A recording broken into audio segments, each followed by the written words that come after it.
Eu estou trabalhando em Portugal e outro dia eu estava no carro indo para o trabalho e um entrevistador estava conversando com um grupo de crianças e perguntou a elas: "O que vocês sabem falar em brasileiro?" E uma menininha respondeu: "Ah, que legal!" E o locutor perguntou: "E você sabe o que é que legal?" E ela falou: "Que fiche!" Então, existem muitas diferenças no nosso linguajar entre Portugal e entre o Brasil. E existem muitas outras diferenças culturais na alimentação. Então, por exemplo, aqui eu já fui convidada para algumas festas, para alguns eventos, e eu sou nutricionista, então você imagina o meu desconforto de chegar nesses eventos e ter um porco inteiro morto na mesa principal, com cabeça, focinho todo, o corpo inteiro do porco, o porco inteiro. E eu fui perguntar para as pessoas por que toda festa que eu vou existe esse porco.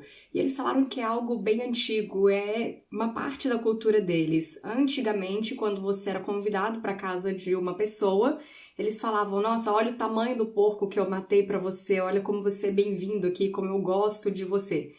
Então, quando a gente viaja, a gente tem que ter a cabeça aberta para aproveitar o que aquela cultura tem a oferecer e para que a gente possa conhecer pessoas interessantes.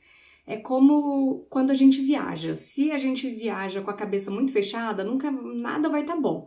Então, o Brasil, que é um país enorme, se você mora no sul e viajar para o Nordeste e tem aquela água deliciosa da praia quentinha, mas você não está acostumado, você pode simplesmente pensar: essa água aqui é muito quente, eu prefiro lá de casa.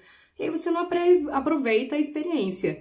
O contrário, se você é do Nordeste, é do Norte, viaja para o Sul, vai achar água fria demais. E se ficar só olhando para o lado negativo ou para aquilo que você não gosta, você também não consegue aproveitar a experiência.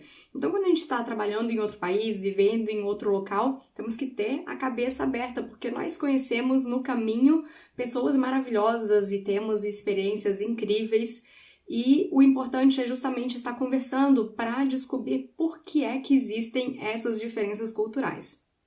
Uma coisa que é muito similar entre Portugal e o Brasil é que todo mundo vive para comer. Então, aqui em Portugal, meu doce favorito é o pastel de natas, quando está assim, saindo do forno quentinho, eu acho uma delícia, muito gostoso mesmo. Mas as pessoas comem muito, é como no Brasil, tem aqueles buffets enormes e comida em quantidades grandes. E uma coisa que isso acaba ocasionando é o aumento do peso da população. Então, no Brasil, temos 50% dos adultos acima do peso, em Portugal também, uma incidência muito grande de pré-diabetes. Pré-diabetes é a condição em que a glicose sanguínea começa a aumentar, a pessoa ainda não é diabética, mas se não se cuidar vai evoluir para isso, porque o pâncreas está precisando trabalhar demais para colocar todo o açúcar que a gente está consumindo dentro das células e com o tempo ele pode entrar em falência.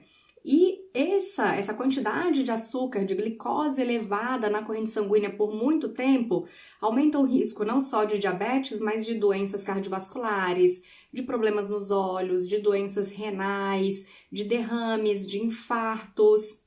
E quais são os principais fatores de risco para o pré-diabetes e para o diabetes? Justamente estar acima do peso, ter mais do que 45 anos, então daqui a 6 meses eu estou aí nesse grupo, ter um pai, mãe, irmão ou irmã com diabetes tipo 2, estar fisicamente inativo ou então fazer pouca atividade física. Alguns estudos dizem que quem faz atividade física menos do que 3 vezes por semana também estaria em risco. Mulheres que tiveram diabetes na gravidez e pessoas com alto nível de estresse. Todas essas pessoas desses grupos têm um risco aumentado de estarem desenvolvendo pré-diabetes ou diabetes. E quais são os sintomas? Muita fome, muita sede, estar urinando muito, muita vontade de ir ao banheiro, boca seca, dificuldade de concentração, dificuldade de perda de peso, dificuldades sexuais, disfunções sexuais, infecção por fungos, principalmente nas mulheres, coceiras pelo corpo, problemas de pele ou então dificuldade para cicatrização de alguma ferida. Quem tem pré-diabetes, quando faz o exame de glicose em jejum, muitas vezes encontra esse exame normal. Então, o diagnóstico do pré-diabetes precisa ser acompanhado pelo exame de insulina e pelo exame de hemoglobina glicada, ou então pelo teste de tolerância oral à glicose. Então, para diagnóstico do pré-diabetes, nós vamos usar esse conjunto de exames. Então, a glicose em jejum pode estar acima de 100, entre 100 e 126, a partir de 126 já é considerado diabetes, é lógico que vamos avaliar os outros exames também. Hemoglobina glicada entre 5,7 e 6,4, acima de 6,5 diabetes. E o exame de tolerância oral à glicose, ou seja, você vai tomar um xaropinho de açúcar, um xaropinho de glicose, e se estiver até 199 pré-diabetes, acima disso, diabetes. Então, para prevenção do pré-diabetes e do diabetes e para tratamento, temos que fazer atividade física, nos alimentar bem, controlar os níveis de estresse. Isso significa diminuir o consumo de açúcar, diminuir o consumo de alimentos ultraprocessados, consumir gorduras boas como abacate, como castanhas, como azeite de oliva e consumir vegetais verdes escuros em abundância. Pratique atividade física, porque a atividade física vai ajudar a diminuir os níveis de estresse e, além disso, vai fazer com que você mantenha a sua massa muscular.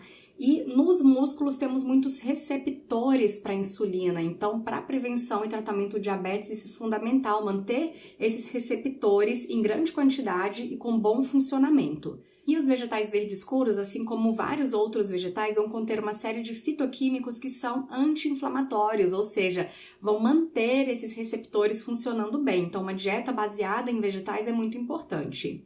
E tente reduzir o seu estresse, porque com o estresse nós produzimos muito cortisol, e quanto maior os níveis de cortisol, quanto mais alto eles estiverem, maior o risco de desenvolvimento de diabetes. Então, praticar atividade física é importante, dormir bem é importante, dormir o quanto o seu corpo precisa para fazer os reparos que só acontecem à noite. Que mais? Praticar yoga, meditação, divertir-se, mas divertir-se sem se endividar, porque dívidas são grandes fontes de estresse. Então, talvez você consiga ser feliz com menos, sem fazer dívidas. Isso é importante, não estar endividado, não comprar mais do que precisa, não comprar coisas supérfluas. Vão fazer você relaxar e aí sim os seus níveis de estresse e cortisol diminuem. Isso também ajuda a prevenir o diabetes. Então, divirta-se com coisas baratas, simplesmente estando com os amigos, dando boas gargalhadas, caminhando pela natureza. Então, caminhar pela natureza é muito importante. No yoga, eles muitas vezes falam das práticas de grounding, de o que a gente chamaria de aterramento. E existem muitos estudos mostrando que estar perto da natureza, na praia, na grama, no parque, enfim, estar perto da natureza reduz muitos níveis de estresse. Isso ajuda a controlar a compulsão alimentar, ajuda a diminuir a inflamação do corpo, ajuda a prevenir uma série de doenças, como diabetes tipo 2. Então, fique perto da natureza, vai ser sua melhor amiga para você se manter saudável por muito tempo.